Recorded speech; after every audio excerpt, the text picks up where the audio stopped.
My question actually is about love.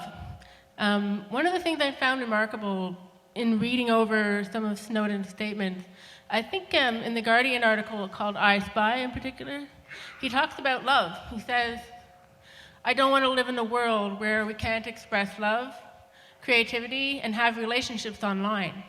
And this struck me as really out of place, coming from a person who's very intellectual, very brainy, and very nerdy, and who talks about encryption a lot and uses a lot of abstract terms to talk about what he's doing. He doesn't very often get to the heart of things.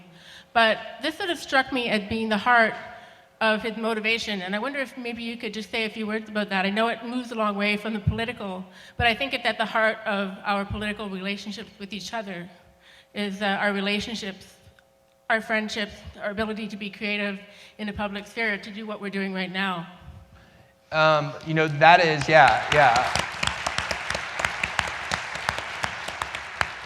That is, I think it's profound, and I also think it's incredibly insightful about Snowden's motivations in a way that's not easy to apprehend.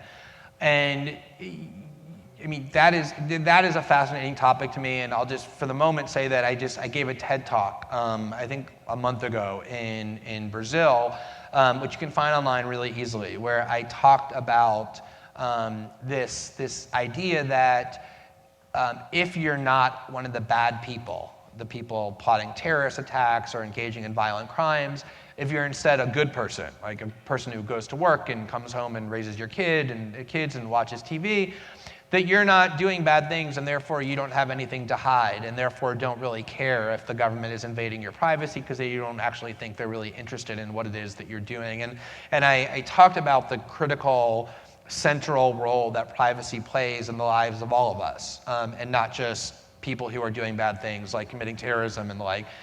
And when I was in Hong Kong, as I said earlier, it was critical for me to understand the motive that led Snowden to do what he did, because I wanted to make certain that I wasn't participating in unraveling somebody's life who hadn't given extremely careful and deep thought to why this was worth doing.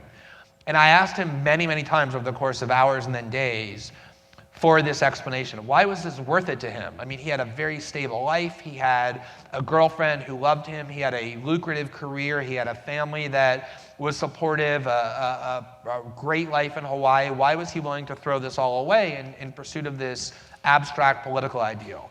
And he gave me a lot of answers that weren't quite persuasive to me until he talked about what you just raised, which is he said that growing up the way he grew up, which was pretty poor, he didn't even finish high school. He grew up in this very cloistered suburb in Northern Virginia near the kind of military-industrial complex, that he had a very kind of narrow world. And the internet is what let him explore not only the world, but other people and ultimately himself. He could speak to people around the world with whom he would never otherwise communicate. He could experiment with ideas that he would never be willing to express if it were attached to his name. He would try out different personalities and identities, all of which was possible exclusively because he was able to do it in a realm of privacy. And he said he didn't want to live in a world where that was lost. He wasn't willing to live in that world. And the reason that was so important to him, and it's something that I've given so much thought about over the last year and a half, is because as human beings, and there's all kinds of scientific studies that demonstrate this to be true, but I think our own human experience proves it even more. When we think that we're being watched, our behavior changes radically. We become much more conformist, we become much more compliant.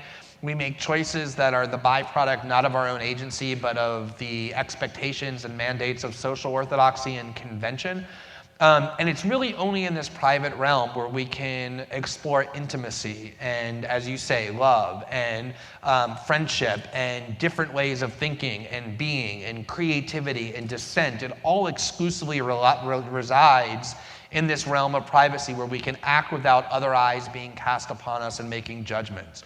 And that is something that was crucial to Snowden's evolution as a person.